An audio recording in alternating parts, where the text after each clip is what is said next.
Bây thuộc cả bằng cả YouTube lơ tụ sạp đại bán thì bốn bong ônចូលមកកាន់ channel YouTube មកបាទបន្តទៀតបងប្អូនមើលមកខាងស្ដាំដៃក្រោមគេគេដាក់ថា U ហ្នឹងចុចលើនឹងមក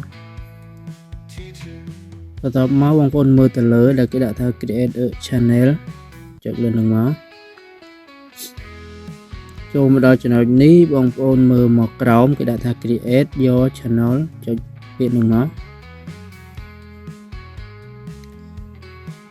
បាទអញ្ចឹងពេលដែលយើងធ្វើការបង្កើតបានហើយយើងចូលមកភាសាទៀតចូលកន្លែងខាងស្ដាំដៃក្រោមគេហ្នឹងចុចមកតមកបងប្អូនចូលមកកាន់កន្លែងសញ្ញាព្រួយដែលគេដាក់ថា view channel ហ្នឹងចុចលើនឹងមកបន្តមកទៀតបងប្អូនចូលមកកន្លែងដែលគេដាក់រូបប៊ិចគេដាក់ថា edit channel ចុចលើពាក្យហ្នឹងមកបាទបន្តមកបងប្អូនមើលកដាលគេដែលមានរូបកាមេរ៉ាហ្នឹងចុចលើនឹងមកដើម្បីតាំង profile channel YouTube របស់យើង gallery នេះចុចលើនឹងមកបាទបន្តមកបងប្អូនរើសច្រឡំរើស logo របស់យើង logo channel របស់យើងហ្នឹងចុចមកបាទបន្តមកបងប្អូនមើលមកក្រោមគេដាក់ថា save as a profile picture ចុចលើនឹងមកបាទបន្ទាប់ពីតាំង profile channel YouTube យើងហើយបងប្អូនមើលកន្លែងគេតាំង cover មានរូបកាមេរ៉ាហ្នឹងចុចលើនឹងមួយទៀតមកបន្តមកបងប្អូនមើលមកក្រោមដែលគេដាក់ថា choose from your photo ចុចយកនឹងមកដើម្បីតាំង cover channel YouTube របស់យើងតើបងប្អូនរើសរូបភាព cover របស់យើងចូលមកបាទចំណុចក្រោយនេះយើងរើសទំហំឲ្យត្រូវជាមួយនឹង cover របស់យើងប្រិចព្រមមិនដាក់ឲ្យត្រូវមកបន្ទាប់ពីយើងតាំងដាក់រូបនឹងត្រឹមត្រូវហើយបងប្អូនធ្វើការ save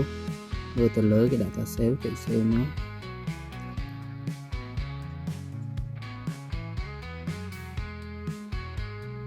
បាទចូលមកដល់ចំណុចកន្លែង name នេះបើសិនជាបងប្អូនចង់ដាក់ឈ្មោះ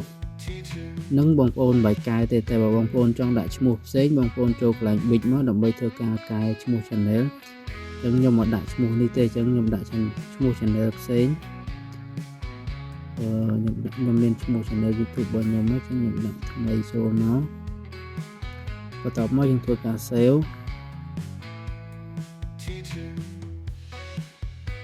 បាទបន្តមកទៀតកន្លែង handle នេះគឺសម្រាប់ឲ្យយើងដាក់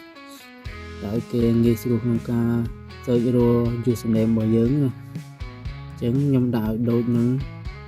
ឈ្មោះ channel របស់ខ្ញុំអញ្ចឹងខ្ញុំដាក់ចេះចូលមកប៉ុន្តែកន្លែងនេះយើងមិនបាច់ដក clear ទេយើងដាក់ឈ្មោះ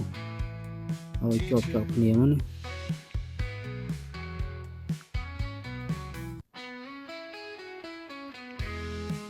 បាទបន្ទាប់ពីយើងដាក់អញ្ចឹងហើយពេលដែលចេញសញ្ញាគ្រីសខៀវគឺបានន័យថាយើងអាចបង្កើតបានហើយយើងចុចពាក្យ save មកបាទអញ្ចឹងចូលមកដល់ចំណុចបន្ទាប់ដែលគេដាក់ថា description កន្លែងហ្នឹងគឺយើងចូលឡើងប៊ិចមកចំណុចកន្លែងនេះគឺគេតម្រូវឲ្យយើងធ្វើការបំពេញពីពណ៌នាពី channel YouTube របស់យើងពី content ប្រភេទអីគឺគេមើលទៅលើចំណងជើង description ហ្នឹងហើយគេចាប់អារម្មណ៍គេនឹងធ្វើការ subscribe channel យើងអញ្ចឹងណាអញ្ចឹងខ្ញុំធ្វើការដាក់ពីពន្ធនាពី channel YouTube របស់ខ្ញុំគោលបំណងខ្ញុំធ្វើ channel ហ្នឹងគឺបង្កើតពីអីខ្ញុំចាប់ផ្ដើមដាក់ចូល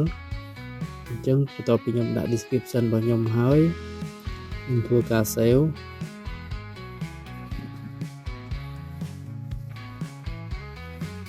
បាទបន្ទាប់ពីធ្វើការ save ហើយគឺ channel យើងគឺបានធ្វើការបង្កើតរួចរាល់ហើយអញ្ចឹងវីដេអូនេះមានតែប៉ុណ្្នឹងទេកុំភ្លេច subscribe channel ខ្ញុំម្នាក់មួយផងជួបគ្នាវីដេអូថ្មីក្រោយៗទៀតអរគុណបាយបាយ